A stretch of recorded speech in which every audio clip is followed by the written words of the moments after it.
Otyo n'olwaleero tukubye enkyukira omugenyi zaakuba ku lumonde kubanga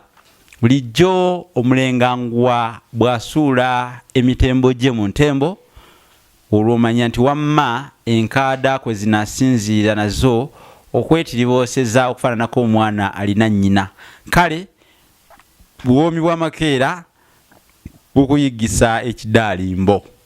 naye ekitala ky'omutabaazi era neeyowuwe ekisaabaana bwe ntyo nno bwenzize ate ku mukutu gwaffe guno Olulasange Online TV okubasomesa ebyensonga nga si mulala Munnabusiro Sava Bosa Musisi Nsereganyi Sengule 2022 mwebale kulaba Olulasange bannange tubeebaza nnyo mmwe abagabanako ne bannammwe emisombo gino buli lwojja ku YouTube wano n'olaba no subscribinga ate n'ogabanako ne banno omutima ogwo Mukama Katonda akibagabirire mu ddala abaweere weewaawo nsiimye nga Nandegejja egudde mu Lusiinya mwebale nnyo mwebale mugere maaso n'okulaba Olulasange Online TV n'abatandika kusubscribinga basubscribinge batweyungeko mulaikinge mukomentinge musharinge omukutu guno tuguweese ekitiibwa n'amaanyi gube nga gwongera okusomesa abantu ebintu ebingi ate era ebyensonga ebyamakulu banaffe ba M Franka Media bakwatagana na videography ne photography abeetaaga ntuukira ku 0781599343 muganda wange Franka wali nnyo ate ne leero ku kamera ntambudde naye n'ekyo kwagala ebifaananyi video M Franka Media weeri okukuweereza ebitabo bino nno bitundibwa era nga byawandiikibwa omusomesa omukenkufu mu lulimi Oluganda olw'edda si mulala ye Munnabusiro Sava Bosa Musisi gw'olabako kino Olulasange ekiba kya mitwalo 10 nga okyefunira mitwalo 10 eno dictionary ya lulimi Luganda kiyitibwa Olulasange Oluganda olw'edda wano wansi waliwo Luganda dictionary kya mitwalo 10 bwegiti gwe nga okyefunira newabaawo ekirala bakiyita Bassekabaka b'ensimbwa wa kya mitwalo 3 ng'okyefunira newabaawo ekirala bakiyita olulimi Oluganda n'ebigunjiddwa ku mulembe Omutebi kya mitwalo 3 era nakyo nze nakiwandiika newabaawo ekitabo ekirala bakiyita effumbekero ly'ebisoko bya Sengule 2022 kya mitwalo 3 kakati bino ebitabo byonna osobola okubyefunira abamasomero amalwaliro butale na buli muntu yenna n'oteeka ebitabo bino mu njuyo tutambuze olulimi Oluganda tetuluwagire nnyo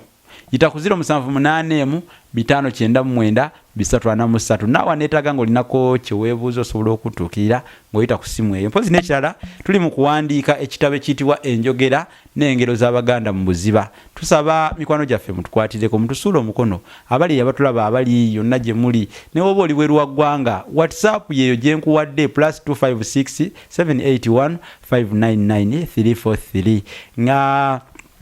mu maaso awo nja kujja n'amannya agaabo abaakatusonderako ku ssente twetaaga obukadde 6 naye amannya gaabo bonna abatusondedde gagenda kufulumira mu kitabo ekyo Enjogera n'engero z'Abaganda mu buziba ekyebyafaayo ate nabo ensi etegeere nti bano baaliwo balwanirira olulimi lwabwe nolwekyo babasomeko nga abazira b'olulimi Oluganda mutwe wano benzijukirako kojjange Kimbugwe James mukulu wange Edward Bosa Edward mukulu wange Bosa Edward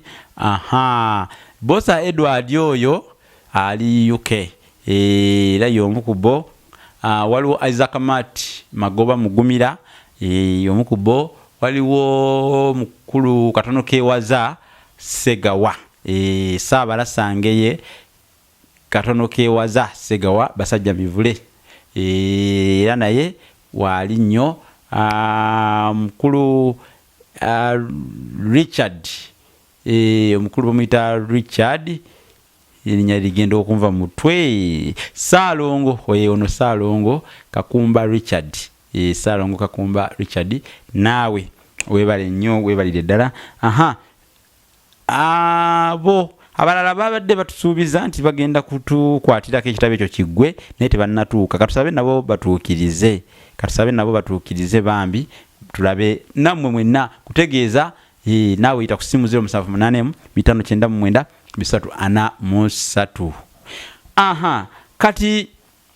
Walusimbi Impact Fire Service bano nabo tutambula nabo bazikiza omuliro basomesa abantu ku nkola z'omuliro okwetangira omuliro balina blanket gye webikka n'oyita mu muliro ne gutakwokya weetaaga ki byonna ebikolagana n'okwerinda balina ne kamera z'oteeka ku nnyumba yo oba ku kizimbe kyo ogende ku mulimu ng'omutima gukuli wamu nga tegukwewanise kubanga kamera ogiteeka mu kisenge kyo n'osinziira wonna wooli n'olaba ebifaayo n'olaba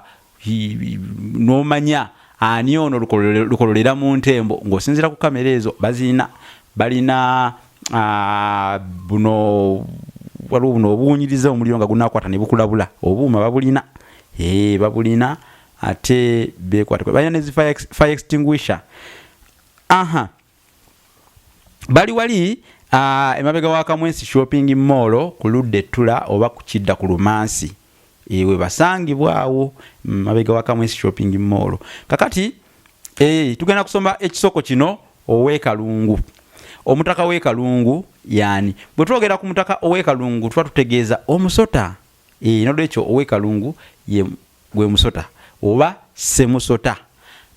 ekyalo Kalungu ekyogerwako kiri mu Bulemeezi kati Kalungu eno ekyalo Kalungu ekyomu Bulemeezi eyo yewaali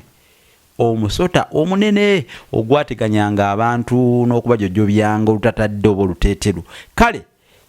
kwe kwava n'ekisoko okugamba nti ekyekalungu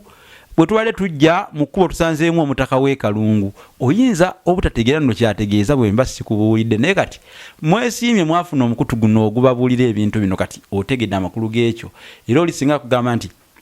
dduka lengera omutaka w'ekalungu aba akulaga wabaawo omusota kubanga ow'ekalungu yesse musota